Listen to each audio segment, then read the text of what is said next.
Hi, this is Don McAllister, and welcome to another Screencasts Online weekly tip video. Well, really speaking, this week it's not your traditional tip video. I'm going to run you through an unboxing video of the new iPhone X, followed by the standard setup and a look at some of the key features. It's been a while since I've done an unboxing video, but let's give it a go. I was lucky enough to pick up my iPhone X on launch day. I managed to pick one up from a local carrier, and I've gone with the 256GB silver. So as you can see, it's fully wrapped up in the cellophane, but luckily this time around it is a little bit easier to get into. It's got this little tab on the bottom. So if I just pull the tab, and that comes cleanly off, and we'll just take that off, dispose of the packaging. And unusually you don't have to fight with the lid. The lid comes off quite cleanly. Inside we have the standard bump. We'll have probably some stickers and some information.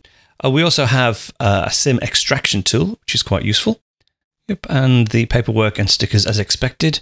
Now I will need this extraction tool for later, but we'll just put that to one side. I'll just pull on this tab to bring the phone out. I've gone for the silver model, mainly because this time around the silver model doesn't have a white front face. But the black one doesn't as well, but I quite like the silver band. Inside the box, the usual suspects, a standard USB charger, obviously a UK plug for me. It doesn't have the collapsible legs, but not to worry. We also have a set of wired buds. I keep meaning to say AirPods, but AirBuds with the standard connector on the back, conversion unit for a standard audio jack, and then a standard USB lead inside. So let's take a look at the actual phone itself.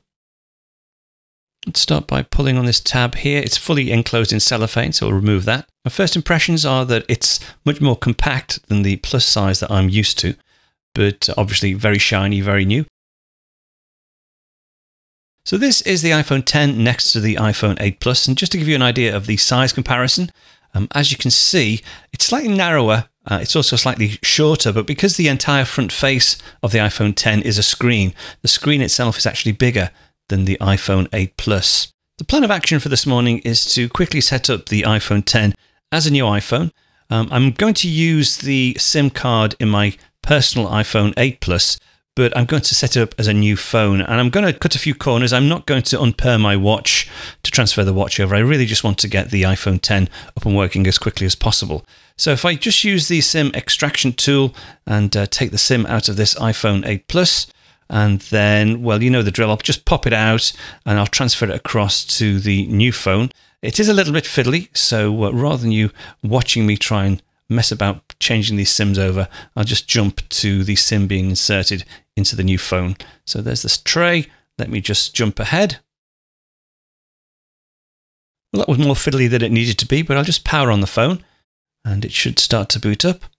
As I said, I'm just going to set this up as a brand new phone. I'm not going to restore my iPhone 8 Plus onto here, but we'll just give it a few seconds to power up. Of course, we have no home button on the new iPhone, so when it does power up, we should have to swipe up from the bottom. So here we go. Right, so at the bottom it says swipe up to open. Let me just try that again. I don't think I did it correctly there. There we go. So now I can select English, select my country or region, United Kingdom. We'll give that a few seconds to set the language to my country or region. And hopefully, here we go. Right, we're on to Quick Start. Now, this is a new feature in iOS 11 whereby I can use another iPhone or iPad, bring it near, and it will take some of the settings from that other phone. So if I just bring my iPhone 8 Plus across, and you'll see already it's detected on the iPhone 8 Plus that there is a new iPhone in the vicinity. Tap Unlock to continue, and then on the iPhone 8 Plus, I'll just tap the continue button. So it's connecting, and once connected, I need to capture the image on the iPhone X with the iPhone 8 Plus.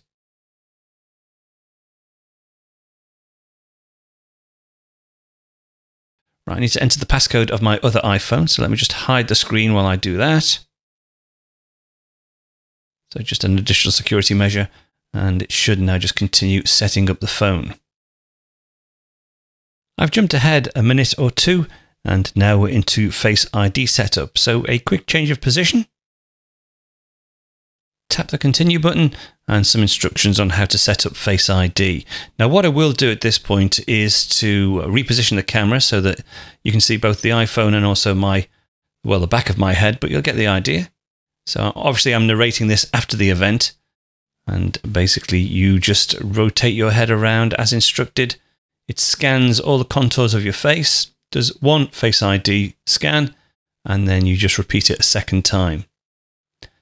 Pretty painless actually. It seems to work very, very well. And then once it's finished, okay, Face ID is now set up, and it carries on now to continue setting up your Apple ID. Now jumping ahead, again that took a minute or two, but we're now into the iPhone 8 Plus backup. I should really at this point have repositioned the camera, but I think I was a little bit too excited to get things underway. But basically here I can select whether or not to update a backup before restoring. Middle option is to restore from an existing backup. At the bottom, choose another backup or don't restore. So I select don't restore, and I'm going to set up as a new iPhone. Then onto some common screens that you will have seen before. Terms and conditions, we'll agree to those and agree again. Enable location services. I'm going to set up Apple Pay later. I'm also going to set up Siri later as well. And there is a new Siri button on this, the side button to use Siri, but we'll talk about that later. iPhone Analytics, App Analytics, and the new True Tone display for the iPhone 10. I'm going to switch that on. And now that's finished, we'll say completed.